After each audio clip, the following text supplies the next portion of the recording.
जीर्णोद्धार करवाया। इसका झील का नाम है सुदर्शन झील।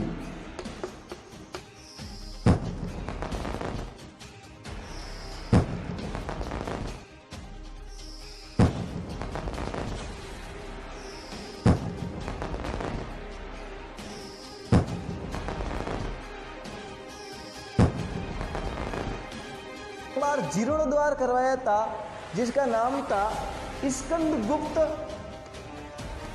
स्कंदगुप्त ने जो है सुदर्शन झील का निर्माण करवाया था। इसके बाद एक और शासक है, ये तो गुप्त शासक है, और एक और शासक है जिसका नाम है, क्या नाम, रुद्रदामन।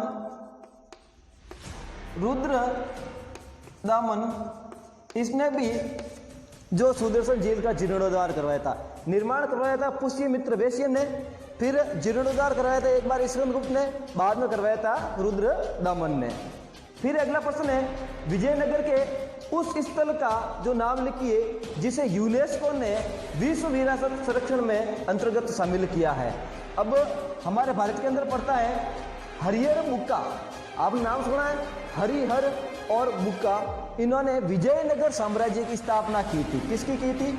विजयनगर साम्राज्य की स्थापना की थी। अकबर के और मुगल साम्राज्य के समकालीन इनकी स्थापना हुई थी हरिहर बुक्का ने। आपने शासक नाम, एक इसका मान प्रतापी शासक था कृष्णदेव राय। तो इसी समय जो हरिहर बुक्का ने इसकी स्थापना की थी। प्रश्न पूछ रहा है, विजयनगर का वह कौन सा क्षेत्र है, विजयनगर का वह कौन सा क्षेत्र है जिसको यूनेस्को ने विश्व विरासत की जो संरक्षण सूची में सम्मिलित किया है, उसका नाम है हम्पी। क्या नाम उसका? उसका नाम है भाई हम्पी। फिर अगला प्रश्न है, लोकतंत्र की सफलता के कोई दो उद्देश्य बताइए। लोकतंत्र की सफलता, तीसरा प्रश्न ध्यान करना ना, हमेशा ही लोकतंत्र से संबंधित आएगा, और आएगा तो आएगा 5वें पाठ से संबंधित आएगा।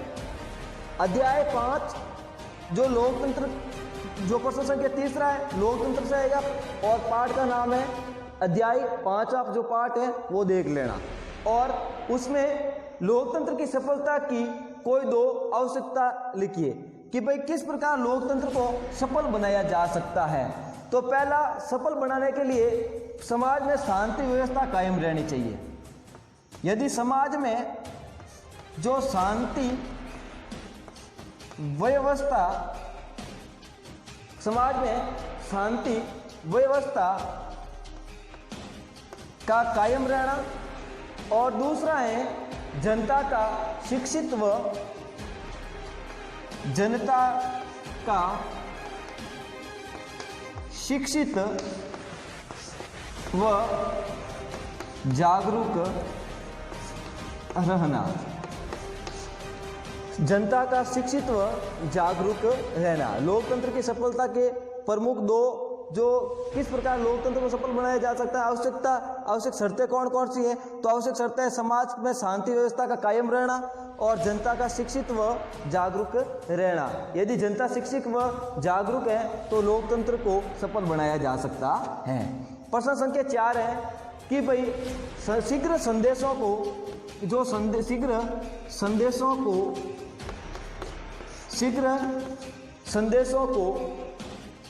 एक स्थान से दूसरे स्थान पर, शीघ्र संदेशों को जो एक स्थान से दूसरे स्थान तक पहुंचाने के लिए आप किस संचार माध्यम का जो है उपयोग करेंगे? तो वर्तमान में चल रहा है इलेक्ट्रॉनिक। ध्यान रखना, वर्तमान में क्या चल रहा है? इलेक्ट्रॉनिक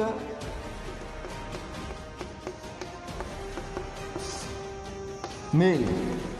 तो शीघ्र संदेशों के लिए इलेक्ट्रॉनिक मेल के द्वारा हम हमारे किसी भी संदेश को या बात को एक स्थान से दूसरे स्थान तक पहुंचा सकते हैं। इसी का हम उपयोग करेंगे शीघ्र इलेक्ट्रॉनिक मेल का।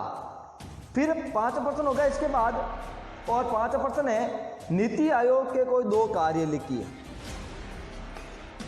आ गया अर्थशास्त्र से संबंधित नीति आयोग के 2 कार्य।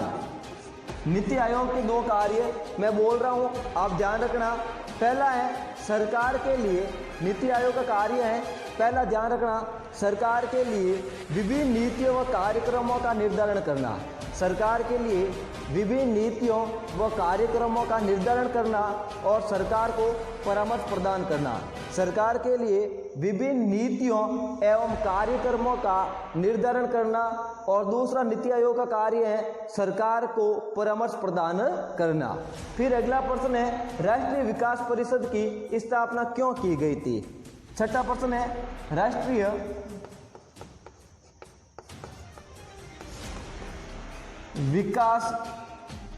विकास परिषद,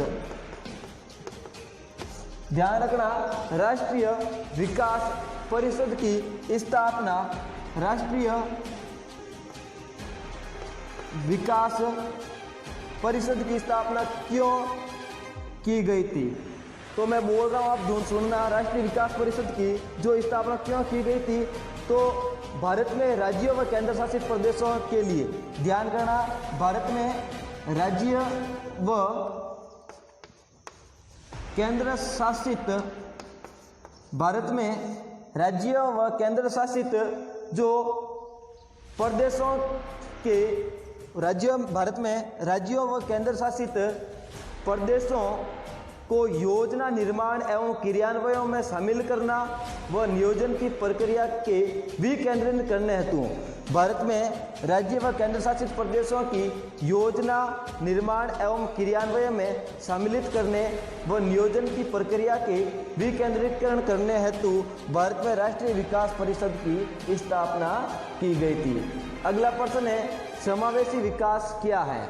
समावेशी विकास क्या है, तो एक बार पुनः प्रश्नों को ध्यान से पढ़ लेना। सुदर्शन झील का जीर्णोद्धार किसने करवाया था, तो वो करवाया था स्कंदगुप्त ने, और दूसरी बार करवाया था रुद्रदमन ने। निर्माण किसने किया था, पुष्यमित्र वैश्य ने। विजयनगर साम्राज्य के अंदर हम्पी क्षेत्र है जिसको यूनेस्को ने विश्व धरोहर में सम्मिलित किया गया है। लोकतंत्र की सफलता के जो आवश्यक 2 शर्तें हैं, समाज में शांति व्यवस्था कायम रखना और दूसरा है जनता का शिक्षित व जागरूक रहना। संदेशों की हम बात करें तो इलेक्ट्रिक मेल है जो एक स्थान से दूसरे स्थान तक शीघ्र संदेश भेजने के लिए वर्तमान में बहुत ही उपयोगी है। नीति आयोग के 2 कार्य, तो सरकार को जो है कि सरकार के कार्यक्रम और नीतियों व कार्यक्रमों का जो निर्धारण करना और सरकार को परामर्श देना। राष्ट्रीय विकास परिषद के अंदर इसका जो राष्ट्रीय विकास परिषद की स्थापना क्यों की गई थी, तो राज्य व केंद्र शासित प्रदेशों में योजना निर्माण क्रियान्वयन में जो शामिल करने, यहाँ ध्यान रखना, वापस एक बार समझा रहा हूँ, राज्य व केंद्र शासित प्रदेशों में योजना जो निर्माण एवं योजनाओं के निर्माण एवं योजनाओं का क्रियान्वयन करने हेतु और उसमें सम्मिलित करने हेतु जो नियोजन की प्रक्रिया को विकेंद्रीकरण करने हेतु इसका निर्माण किया गया था। अगला प्रश्न है, एक बार स्क्रीनशॉट ले लेना। अगला प्रश्न है समावेशी विकास से क्या तात्पर्य है। अगला प्रश्न है समावेशी विकास से क्या तात्पर्य है। तो समावेशी विकास से क्या तात्पर्य है, तो हम बात करते हैं समावेशी विकास। तो वो विकास की वह स्थिति, समावेशी विकास का बोल रहा है यहाँ पर, तो विकास की वह स्थिति, समावेशी विकास की हम बात कर रहे हैं। तो प्रश्न संख्या 7वां है समावेशी विकास। तो देखो भाई, समावेशी विकास के अंतर्गत विकास की वह स्थिति जिसमें समाज में रहने वाले प्रत्येक व्यक्ति, सभी लोगों को जो है लिंग, जाति, भाषा, क्षेत्र, गरीबी आदि से भेदभाव रहित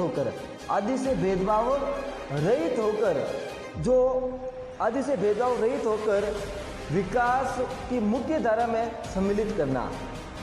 समावेशी विकास की वह स्थिति जिसमें समाज में रहने वाले व्यक्तियों को लिंग, जाति, धर्म, भाषा, गरीबी आदि से भेदभाव रहित होकर सभी को विकास की मुख्य धारा में सम्मिलित करना समावेशी विकास कहलाता है। विकास की मुख्य धारा में सम्मिलित करना समावेशी विकास कहलाता है।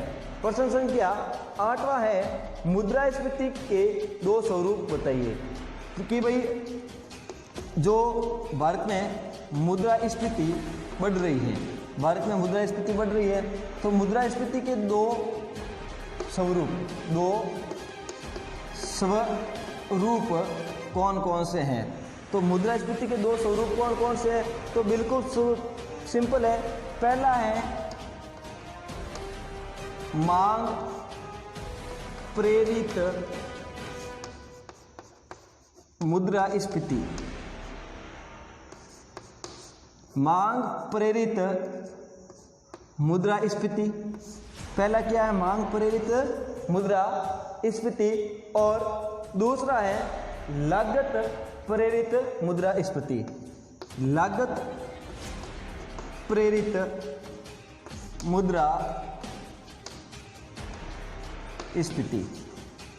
यानी मुद्रास्फीति के 2 स्वरूप, मांग प्रेरित मुद्रास्फीति और लागत प्रेरित मुद्रास्फीति। ये मुद्रास्फीति के 2 स्वरूप हैं। फिर अगला प्रश्न है, प्रश्न संख्या 9, कि भाई गरीबी निर्धारण हेतु प्रभावी उपयोगों में मांग एवं, ध्यान रखना, प्रश्न सुनना, गरीबी निर्धारण हेतु प्रभावी उपयोग, मांग एवं न्यूनतम आवश्यकताओं पर कार्यदल किसके नेतृत्व में गठित किया गया था? ध्यान रखना, गरीबी निर्धारण हेतु प्रभावी उपयोग, मांग एवं न्यूनतम आवश्यकताओं पर कार्यदल गठित जो है किसके नेतृत्व में जो है गठित किया गया था? तो उस व्यक्ति का नाम पूछ रहा है। तो उस व्यक्ति का नाम है YK। उस व्यक्ति का क्या नाम है? YK। क्या नाम है? YK अलग।